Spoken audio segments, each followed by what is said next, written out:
The original Infiniti G35 made its debut in 2002, and that also happened to be the same year that I got my driver's license.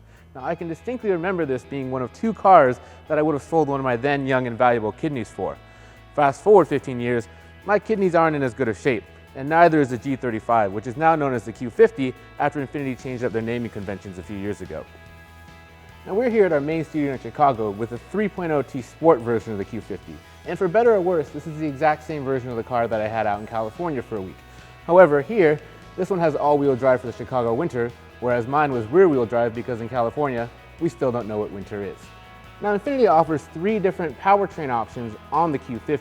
The base engine is a turbocharged 2-liter 4-cylinder, and at the very top, you have a 400 horsepower V6 found in the Red Sport model. Now, the 3.0T Sport splits the difference between those two. It actually has the same engine as the Red Sport, just not tuned up for as much horsepower. This engine makes 300 horsepower and 295 pounds-feet of torque, and it's a twin turbocharged 3-liter V6. Now, I can say with certainty that the engine is actually my favorite part of how the Q50 performs, because the rest of the car falls flat. Now, the first thing that bothered me about the Q50's performance was its handling.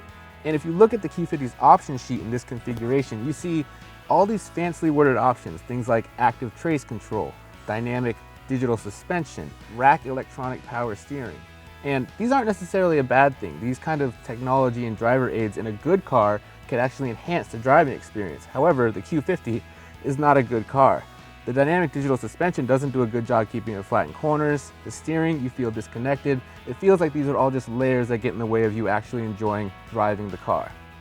Now, also hindering performance is the Q50's transmission. And there's only one transmission option across the whole Q50 lineup, and that's a 7-speed automatic. Now, if you leave the automatic to its own devices, it's laggy. It's not very fun. There's a noticeable delay between hitting the accelerator and that actually translating into forward motion. The reason that I know I like the engine so much is because this version comes with paddle shifters. So when I was able to choose my own gears, the engine revved quickly, it revved happily, and acceleration was good for a car in this class. But with the automatic doing its own thing, it got a little lost. Now, for a luxury sedan, interior materials and quality are kind of a mixed bag for the Q50. You have real leather and some comfortable front seats that I like, but also on the dashboard you get hard plastics with some fake stitching, and just general overall materials aren't really up to par for this class. Now, what bothers me the most actually about the Q50's interior is their multimedia system, which comes with this 2-screen setup that we see here.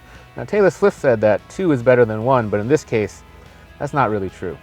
The Q50 isn't alone in having a 2-screen setup. Competitors like the TLX do as well, but that one does a much better job of actually utilizing the functionality of the 2 screens more than the Q50 does.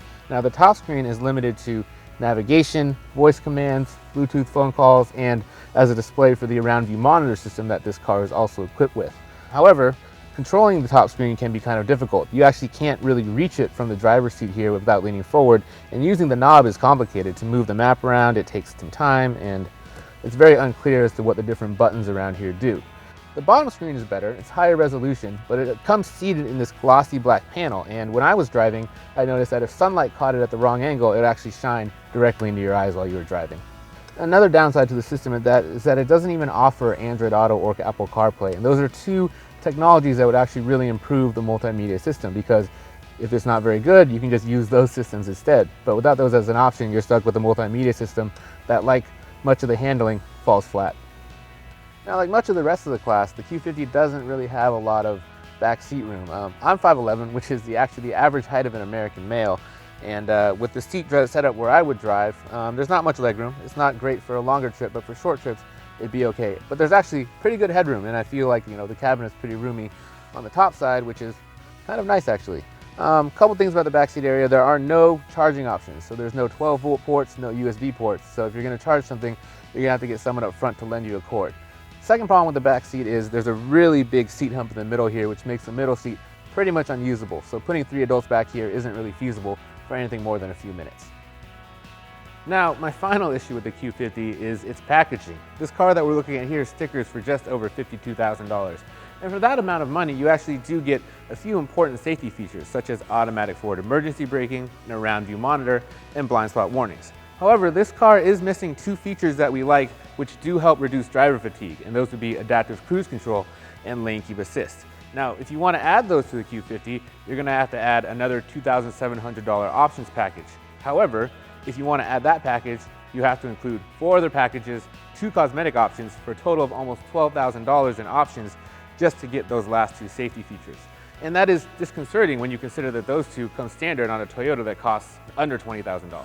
Now, if it feels like I'm being a little bit harsh to the Q50, it's because I am, and that's because it competes in a very crowded, very competitive segment. Ultimately, what the Q50 lacks is a compelling reason to buy one. In this segment, it falls short on performance to cars like the Alfa Romeo Giulia and the Cadillac ATS.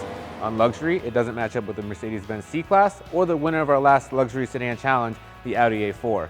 And as we've talked about, it really doesn't hold up on value either. What the Q50 needs is not a refresh like it got for 2018, it needs a full redesign to be competitive once more in this class.